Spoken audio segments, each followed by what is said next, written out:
আমি প্রথমে বলবো যে অগ্রগতি হয়েছে। এখন ধরেন কারো কারো কাছে মনে হবে অগ্রগতি হয়নি, বরঞ্চ পিছিয়ে গেছি। এই জন্য আমি মনে করি কি প্রথমে সংস্কার সম্পর্কে ধারণাটা স্পষ্ট হওয়া দরকার। দ্বিতীয়ত হচ্ছে যে সংস্কার কী টাইম ফ্রেমে কল্পনা করছেন, কী ফেজে কল্পনা করছেন, এটা একটা সামগ্রিক পরিকল্পনার বিষয়।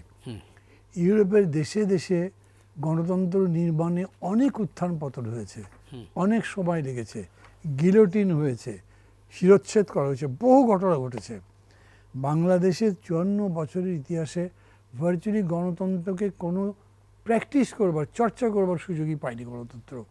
সেইখানে প্রথম আমি অগ্রগতি মনে করি।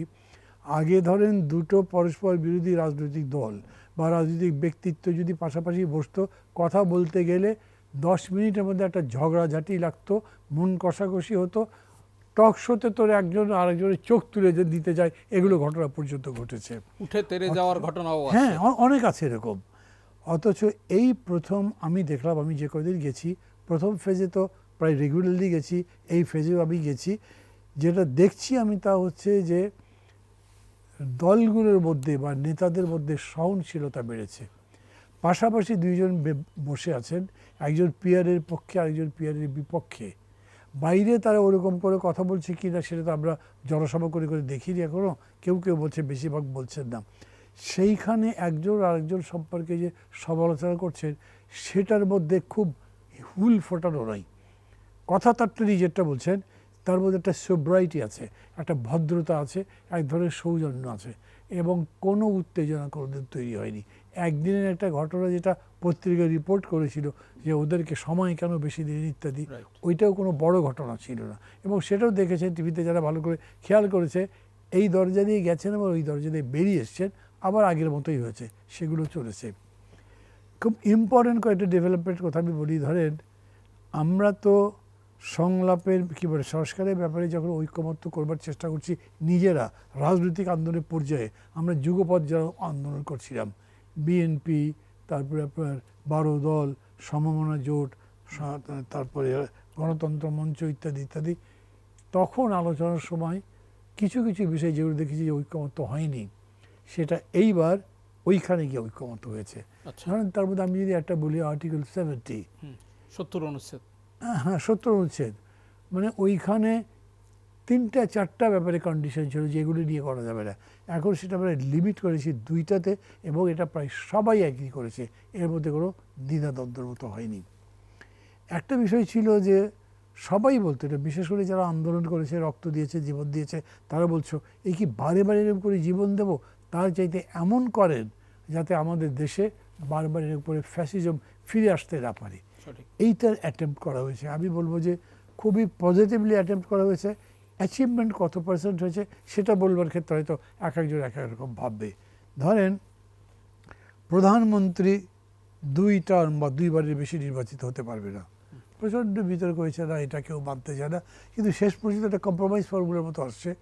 আপনারা হয় টার্ম বার কিছু না বলেন, 10 বছরের বেশি কেউ হতে পারবে না, এটা সবাই মেনে নিয়েছে। বিষয়টা কিন্তু এই দাঁড়ালো যে আমরা প্রধানমন্ত্রীর ক্ষমতাকে একটা সময় পর্যন্ত সীমায়িত করে ফেললাম, যে এর বাইরে উনি যাবেন না। তাতে কি হয়, উনি অনির্দিষ্টকালের জন্য নিজের ক্ষমতার দোর্দণ্ড প্রতাপ চালাতে পারেন না, তার পরিকল্পনা অনুযায়ী সব কিছুকে নিয়ে নিতে পারেন না। তারপরে ধরেন এই যে মানে 2/3 মেজরিটি নিয়ে বা সংসদে নিরঙ্কুশ সংখ্যাধিক্য নিয়ে আপনি যেরকম অনেকগুলো কালা কানুন পাশ করতে পারেন, এগুলোর বিরুদ্ধে প্রচণ্ড আলাপ আলোচনা হয়েছে। ওখানে প্রস্তাব ছিল একটা, সেটা হচ্ছে কনস্টিটিউশনাল কাউন্সিল করা, এইটা পাশ হতে পারে নাই, কিন্তু এর উপরে বিস্তারিত আলোচনা হয়েছে। মূল প্রস্তাবটা ছিল যে 7 জনের একটা কমিটি করা হবে, এরা কোনো সুপ্রবডি হবে না, সুপ্রা কনস্টিটিউশনাল না, কিন্তু তারা ওই যেমন ধরেন যে তত্ত্বাবধায়ক সরকারের প্রধান কী হবে সেই ব্যাপারে একটা সিদ্ধান্ত নিতে পারবে, তারপরে কনস্টিটিউশনাল বডিতে কারা আসবে প্রধান সেটা হতে পারবে, সংবিধিবদ্ধ প্রতিষ্ঠানে কারা কারা আসবে সেটা সিদ্ধান্ত নিতে পারবে। আগে ছিল যে প্রধানমন্ত্রী এককভাবে পারতেন প্রেসিডেন্টের মাধ্যমে তার পরামর্শে, এখন এটা যেন না থাকে, এইটা সিদ্ধান্ত হয়নি। প্রথম কথা হচ্ছে যে যখন হচ্ছে কনস্টিটিউশনাল কমিশন, এটাকে একটা সুপ্রা বডি বলেছে, বলেছে যে অ্যাবভ দি কনস্টিটিউশন একটা বডি হয়ে যাচ্ছে। এইটা ওরা বলেছে না, ঠিক আছে আমরা শব্দটা বদলাচ্ছি, কমিশনই বলেছে, এবং সেটাকে একটা আপনার নিয়োগ কমিটি এরকম একটা নাম নতুন দেওয়া একটা হয়েছে। ফ্রেমওয়ার্কের মধ্যে তারা নিয়ে হ্যাঁ, আসতে চান। সেটার মধ্যে আনা হয়েছে, কিন্তু তারপরেও এটাকে মানে কেউ কেউ অ্যাগ্রি করেনি এই কথা বলে যে এতে করে প্রধানমন্ত্রীর এক্সিকিউটিভ পাওয়ারকে ক্যান্সেল করা হচ্ছে। এইটা অবশ্য সবাই ভাবছেন, যে কারণে এটা একটা পেন্ডিংয়ের মতো আছে অথবা সাসপেন্ডেড হয়ে গেছে, এটা তো হবে না। কিন্তু এইখানে আবার প্রধান উপদেষ্টা একটা কথা বলেছেন না, যে যতদূর পর্যন্ত আমরা একমত হতে পারবো, ঐকমত তো হবে, ততদূর পর্যন্ত সংস্কার করব, যেটা হবে না সেটা forwarded will be forwarded for the next parliament or next government. বিষয়টা এরকম করেই রয়ে গেছে। আর ধরেন এরকম আরও কিছু কিছু ব্যাপারে হয় নাই, কিন্তু আজকে আবার যে কটা বিষয় নিয়ে আলোচনা আছে, আমি সবগুলো তো ডিটেল বলতে পারবো না, কিন্তু সবই প্রায় একমত হয়েছে। লাইক ধরেন যে চিফ জাস্টিস নিয়োগ কীরকম করে হবে। গণহত্যার বিষয়ে দ্রুত এগুচ্ছে এরকম আমি দেখছি না। আমার কাছে জানেন ফানি লেগেছে যে 1 বছরে এই সরকার শেখ হাসিনার বিরুদ্ধে আদালত অবমাননায় একটা সাজা দিয়েছে। এর কোনো কথা হলো? আর দুনিয়ার সবখানি খুনের মামলা, সে সিনেমার নায়ক হোক, নায়িকা হোক, যেই হোক, সবার নামে খুনের মামলা। ওগুলো মামলা তো দাঁড় করাতেও পারবে না শেষ পর্যন্ত, সাক্ষী তো দিতে পারবে না, হয়তো অভিযোগই গঠন করতে পারবে না। আওয়ামী লীগ আমরা যেমন আমাকে নিয়ে 10 বছর জেলের মানে ওই আপনার আমি হাজিরা দিয়েছি, জেল কেটেছি 2 বছর, ঘুরছি ফিরছি, একটা অভিযোগ গঠন করতে পারিনি, কোনো চার্জশিট দিতে পারিনি। এরা এগুলোর মধ্যে চার্জশিট দিতে পারবে না আমার সন্দেহ আছে। আর ধরেন আদালত অবমাননার বিষয়টা হয় কি, মানে যারা ওরকম করে আদালতের বিধিবিধান জানে না, একটা উল্টাপাল্টা কথাবার্তা বলে। আর শেখ হাসিনা তো এমনি তার মানে ভার্বাল ডায়রিয়ার মতো, উচ্চ আদালত থেকেই বলেছে রং হেডেড, তো ওই রকম বলে ফেলেছেন, তারপরে সাজা দিয়েছেন। এরকম সিরিয়াস একটা অভিযোগ যে গঠন করতে পেরেছে সেটার মামলা শুনেছে এরকম না। তবে হ্যাঁ, এইটা যদি আপনি বলেন, কেন ইন্টেনশন তো বোঝা যায় যে তারা এই দুষ্কৃতিকারীদের, এই পাপিষ্টদের, যারা ফ্যাসিবাদ চালু করে ইত্যাদি ইত্যাদি করেছে, তাদেরকে যে খাতির করবে না, সেটার একটা নিদর্শন। ওইটা আমি মানি যে তারা বিচারটা করতে চায়, কিন্তু খালি করতে চাইলে তো আপনি করতে যে পারবেন, আপনার যে অভিজ্ঞতা আছে বা যোগ্যতা আছে, ইন্টেনশন আছে, ওইটুকু মানুষ বুঝতে চাইবে। সেইটা অর্ধেকটা বুঝছে, অর্ধেকটা বুঝছে না।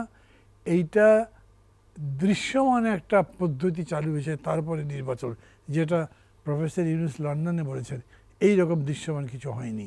তারপরেও আমি এইটুকু দেখেই আস্থা রাখতে চাই যে তারা হয়তো নির্বাচনটা করবে এবং বিচারটাও করবে, অতএব নির্বাচন হোক, এরকম আমি বলতে পারি। আপনাকে একটা ছোট্ট প্রশ্ন, অ্যামনেস্টি ইন্টারন্যাশনাল তারা সেটা হয়েছে মামলার রায়ে হত্যার বিপরীতে সেটা হয়েছে সাজার কথা বলছে। হত্যার বিপরীতে মানে সেটা হয়েছে সাজাতে মৃত্যুদণ্ডের বিপরীতে তারা অন্য সাজার কথা বলছে, মানে মৃত্যুদণ্ড তারা সমর্থন করে না। না, ব্যক্তিগতভাবে আমি মৃত্যুদণ্ড সমর্থন করি না। আপনি ধরেন যে ওই কারাবাস আনটিল ডেথ দেন, হতে পারে।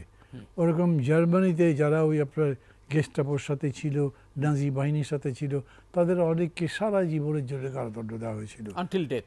হ্যাঁ, আনটিল ডেথ দেওয়া হয়েছে। সেটা অনেক বেশি কষ্টকর হয়। কিন্তু মৃত্যুদণ্ড যদি দিয়ে ফেললেন, প্রথম কথা হলো ওইটা খুবই ক্ষণিকের ব্যাপার হয়ে গেল, মারা গেল তো শেষ হয়ে গেল। মানুষ কিছুদিন হয়তো কথাবার্তা বলবে, পরে বলবে না। এইটা একটা জাগরুক স্মৃতির মতো, যা অন্যের বিবেককে দংশন করতে পারে, এইরকম কোনো কেসটা। কিন্তু আপনি ধরেন হেরমান হেস, জার্মানি, যিনি কত বোধহয় 86 না কত বছর বয়সেও তার তখনও 20 বছর সাজা বাকি ছিল। একটা ছবি দিয়েছে যে ভদ্রলোক এখন ঠিকমতো হাঁটতে টাটতেও পারে না, এগুলো সব দেখিয়েছে। তার মানে যতখানি তিনি জনগণকে কষ্ট দিয়েছেন, ততখানি অন্তত বা তার চাইতে বেশি সাজা তাকে ভোগ করতে হচ্ছে। এটা দেখে বাকিরা যাতে শেখে, সেই অর্থে আমি মনে করি যে মৃত্যুদণ্ড খুব কাজের কিছু না। এটা সবার জন্য শিক্ষা হওয়া উচিত। তাকেও আপনি আবদ্ধ করে রাখেন, আটকে রাখেন, সেরকম কোনো ব্যবস্থা থাকলে ভালো হবে। এই যে সনদ কথাটা বলা হয় না, এটার একটা পার্টিকুলার মিনিং আছে। মানে এটা একটা চার্টার, যেরকম মাগনা কাটা হয়েছে, বা ধরেন একটা প্রোক্লামেশন, একটা বিশেষ ঘোষণা, একটা ইভেন্ট যেটা হিস্টোরিক্যাল, ইতিহাসে জায়গা পাওয়ার মতো, তাকে জাস্টিফাই করা এটা কেন হলো, তার হিস্টোরিক্যাল ব্যাকগ্রাউন্ড বলা, এটার বিজয়ের সম্ভাবনা কি এবং এর ফিউচার কি, এগুলো মিলে খুবই একটা কম্প্যাক্ট, ধরেন এটার খুব যেমন লিটারি ভ্যালু আছে, হিস্টোরিক্যাল ভ্যালু আছে, পলিটিক্যাল ভ্যালু আছে, ইভেন্ট হিসেবে সময়টা বিশেষ মূল্যবান। এবং আমি মনে করি সেই রকম একটা ঘটনা 24-এ হয়েছে। মানে অকল্পনীয় সাহসিকতা দেখিয়ে আমাদের কিশোর তরুণ তারা যে কাণ্ডটা করেছে, আমরা রাজনৈতিক দলগুলো 15 বছরে সেরকম করে পারিনি। লড়াই করেছি, কিন্তু হয়তো আমাদের লড়াইয়ে সেটা জমাট বেঁধেছে, কিন্তু বিজয়ের জায়গায় যেতে পারিনি। ওই সময় সমগ্র জাতি ঐক্যবদ্ধ ছিল। যদি চার্টার হতো তাহলে হওয়া উচিত ছিল ঠিক ওই সময়টাতে, বা ওই সময়ের অব্যবহিত পরে। ওটা জাগরুক থাকতে থাকতে, দগদগে থাকতে থাকতে, স্মৃতিতে খুবই আমাদের নাড়া দিচ্ছে সেরকম সময়। মাগনা কাটা হয়েছে দেখেছেন, 6 দফা হয়েছে, আমাদের প্রোক্লামেশন অফ ইন্ডিপেন্ডেন্স, যেগুলো আমাদের খুব কাছাকাছি আছে, সেগুলো আমরা দেখেছি। কিন্তু এখন কি হয়েছে, 1 বছর পার হয়ে গেছে, যারা মিলে আমরা আন্দোলন করেছিলাম, একসাথে ছিলাম, তারা এখন আলাদা আলাদা হয়ে গেছে। এখন তাদের ওই ঘটনাকেই দেখবার দৃষ্টিভঙ্গিটাও আর আগের জায়গায় নাই, এক জায়গায় নাই। ফলে এটা একটা মাগনাকাটা করবার জন্যে যেই জায়গায় সবার থাকা উচিত ছিল, না থাকবার কারণে ওই জায়গায় যেতে পারবে না। আমি মনে করি আপনি সহ যারা দর্শক আছে তারা এটা খেয়াল করছেন, এখন বলা হচ্ছে এই যে সংস্কারের উপরে আমাদের আলোচনা হচ্ছে, সেই আলোচনার নির্যাস নিয়ে ঐকমত্য দিয়েই কেবল ওই সনদটা দেওয়া হবে। মানে এইটাও আবার আমি ওই জন্য বলছিলাম যে এটা ফানি টাইপের। কেন এখানে যে ধরেন ঐকমত্য হবে সংস্কারের ব্যাপারে, এটাকে আপনি একটা ন্যাশনাল চার্টার বলতে পারেন। আমাদের জাতির জন্য, জাতির সামনের দিকে এগোবার জন্য এই হচ্ছে আমাদের সম্মিলিত একটা জুলাই সনদের তো একটা আলাদা স্বকীয়তা থাকবে। সেই তো, এখানে জুলাইয়ের ইভেন্ট নাই, এখানে ওই ঘটনাকে আপনি বিবৃত করতে পারবেন না, সেই ঘটনাকে গ্লোরিফাই করবার এখানে, তাহলে ওটা একটা সাহিত্য হলো, একটা উপন্যাস লিখলেন, কবিতা, এরকম। এইটা একসাথে দেন যদি, তাহলে হবে না। আবার ওইটাকে যদি আনতে যান, তাহলে আমার মনে হয় আমরা কমন ল্যাঙ্গুয়েজে, কমন কথায় এইটা বলতে পারবো না। যেমন ধরে একটা কথা বলি, এই যারা এই আন্দোলনের নেতৃত্ব দিয়েছিল, এই শিক্ষার্থীরা, তারা তাদের বক্তব্যে প্রায়শই বলতো তখন যে আপনারা সব বলেন, মানে রাজনৈতিক দলগুলো যখন বলছে আমরা তো এটার সাথে ছিলাম, আমরা এখানে অবদান রেখেছি, আমাদের কর্মীরা গেছে, আমাদের কর্মীরা জীবন দিয়েছে, রাজনৈতিক দলের কথা ভুললে হবে না। কোনো দল তাদের নিজেদের নেতাদের কথা বলেছে, তাদের কীরকম অবদান ছিল। তখন তারা আবার জবাবে এরকম বলেছে, দেখেছি আমরা 15 বছরে আপনারা একটা খুঁটিও রানাইতে পারেননি। মানে যদি বলা যেত তারা হয়তো আরেকটু অশোভন ল্যাঙ্গুয়েজ হতো, এইরকম একটা আক্রমণাত্মক টোন ছিল তাদের মধ্যে। এখন এসে যখন দেখবে, তখন এই আন্দোলনটা কারা লিড করলো, কীভাবে তৈরি হলো, এই ব্যাপারে যে ঐক্যমত্য হবে তেমন মনে হয় না। এইখানে বড় জোর একটা কম্প্রোমাইজ হতে পারে, এবং কম্প্রোমাইজ যখনই হবে তখন হিস্ট্রি কারেক্টলি আসবে না।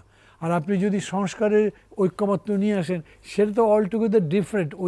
এটা এক জিনিসটা, ওইটা ছিল বিদ্রোহ, বিপ্লব, অভ্যুত্থান, আর এটা হচ্ছে দেশ পুনর্গঠন, দেশকে গঠন। এইটার সাথে ওইটা মিলেতে যান যদি, তাহলে ওই ঘটনাটা এর মধ্যে আসছে না। তার মানে এটা কি তাহলে জুলাই সনদের নামে একটা জগা খিচুড়ি একটা বিষয় করছে? আমি জগা খিচুড়ি ঠিক বলছি না, বিকজ আমি দেখেছি ধরেন আলোচনার মধ্যে সবাই এটা করতে চায়। সবচেয়ে বেশি আপত্তি করতে পারতো ধরেন সবচেয়ে বড় দল বিএনপি। তো বিএনপি এখন দেখছে যে এইটা করতে গিয়ে যদি ঝুলিয়ে দিই তাহলে ইলেকশনতে দেরি হয়ে যাবে, একটা অজুহাত পেয়ে যাবে যে দেখো এটা করতে পারলাম না, তাই কেমনি হয়। আমি মনে করি ওই জন্য সবাই যারাই নির্বাচন চাইবে তারা এখানে কম্প্রোমাইজ করার টোনটা বেশি রাখবে। আর তাছাড়া বিকল্পই বাকি, কারণ আপনি যদি বিতর্কের মধ্যে জড়িয়ে যান, ওটা নিষ্পত্তি কবে পার করবেন? হয় কি বিশ্বাসের সাথে কিন্তু তর্ক হয় না। আপনি তর্ক করছেন যারা এই একটা ঘটনা এরকম হয়েছে, তার তথ্য উপাত্ত তৈরি করছেন, দিচ্ছেন সবাইকে, সবাই দেখছে, এক জায়গায় আসার চেষ্টা করছে, কিন্তু আপনার বিশ্বাস একটা যে এটা হলো আল্লাহ, আরে বলছেন এটা খোদা, উনি বলছেন ভগবান, এই বিশ্বাস 100 বছর ধরে আলোচনা করেও আপনি এক জায়গায় আনতে পারেননি। এইরকম বিশ্বাসের জায়গায় যদি হয়, ডগমা হয়ে যায়, তাইলে ওটাকে মিলাতে পারবেন না। তো সেই প্রবাদের কথাই তো আসলো, বিশ্বাসে মেলায় বস্তু তর্কে বহুদূর। সেই ক্ষেত্রেই তো বিশ্বাস যদি সবাই স্থাপন করে, সেই ক্ষেত্রে তো একটা ম্যাগনা কাটা হতেই পারে। ওইটা আর একটা অর্থ আছে আর কি, ওইটা মানে আপনি যেরকম করে বললেন সেটা কারেক্ট, কিন্তু এই জায়গাতে এরকম নয়। এই জায়গাতে ধরেন তো আমি বিশ্বাস করছি ঘটনাটা ঘটেছে, কিন্তু আমিও তো ছিলাম। আপনি তখন বলেন আমিও তো ছিলাম, আমি তোমার চেয়ে বেশি ভূমিকা রেখেছি, তখন কি ওই করবেন? বেশি কমের তারপরে- বিষয়টা থেকে সরে এসে প্রত্যেকের ভূমিকাকে স্বীকার করতে হবে। না, তারপরে যদি এরকম করে বলেন যে এরপরে দেশ গঠনের জন্য আমাদেরকে 72 কনস্টিটিউশন ফেলে Right. দিতে হবে, নতুন করে করা দরকার। আপনি ঠিক। যদি মনে করেন যে না, অবশ্যই আমাদেরকে পিআর পদ্ধতিতে দেশের সংসদীয় গণতন্ত্র গড়ে তুলতে নতুন হবে, সংকট তো সৃষ্টি মিলবেন হবে। কিরকম করে? হ্যাঁ। ওই জন্য আমি বলছি ওইসব বিশ্বাসের জায়গায় যাওয়া যাবে না। এখানে যতদূর সম্ভব জগা খিচুড়ি না বলে বলি কোনো রকম একটা মিলেমিশে করতে হবে। কিন্তু যদি বাস্তব অবস্থার বিশ্লেষণ করতে চান তাহলে এই স্টেটমেন্টটা কারেক্ট। মানে কি অর্থে বলছি, ধরেন যে প্রশাসনে এরকম অনেক লোক আছে যারা বিগত স্বৈরাচারকে শুধুমাত্র সাপোর্ট করেছে, তারা মদত দিয়েছে, সার্ভ করেছে, তাদের হয়ে অনেক অন্যায় কাজও করেছে। নতুন যারা ক্ষমতা এলেন তাদের দরকার ছিল যত তাড়াতাড়ি সম্ভব এদেরকে চিহ্নিত করে এদেরকে দায়িত্ব থেকে অব্যাহতি দেওয়া, তাদের অপরাধ অনুযায়ী তাদের বিচার করে একটা পারলে শাস্তি দেওয়া, আর যারা ক্ষমার যোগ্য তাদেরকে ক্ষমা করে দিয়ে আবার তাদেরকে চাকরিতে নিয়ে এসে প্রশাসনকে ঠিকমতো সামনের দিকে নিয়ে যাওয়া। এই কাজগুলো কিছুই হয়নি। এখন হয়েছে কি, পরস্পরকে অপবাদ দেওয়ার ব্যাপার হয়েছে। আমি এরকম দেখছি যে মানে নিপাট দালালি করেছে তারাই আবার প্রচণ্ডভাবে ইয়ের পক্ষে কথা বলছে, মানে এই ডক্টর সরকারের ইউনূসের পক্ষে, এবং না ইউনূস সাহেবের পক্ষে বলছে, এবং আওয়ামী লীগের বিপক্ষে প্রচুর কথাবার্তা বলছে। এরকম তো অনেক লেখালেখি হচ্ছে, ফেসবুকে দেখুন 6 লাভ ছিল, বেশ কিছু এখনো মাঝে মাঝে পাওয়া যায়। কিন্তু তো সেই মনে হয় অর্থে আমি এটার উল্টোটাও আছে, জি যে ওই সরকারে কোনো দায়িত্ব ছিলেন কিন্তু কোনো দালালি করেননি, কিন্তু আজকে মামলার শিকার হয়েছেন, এটাও এটাও আছে। আছে, হ্যাঁ তাও আছে, তাও আছে, দুটোই।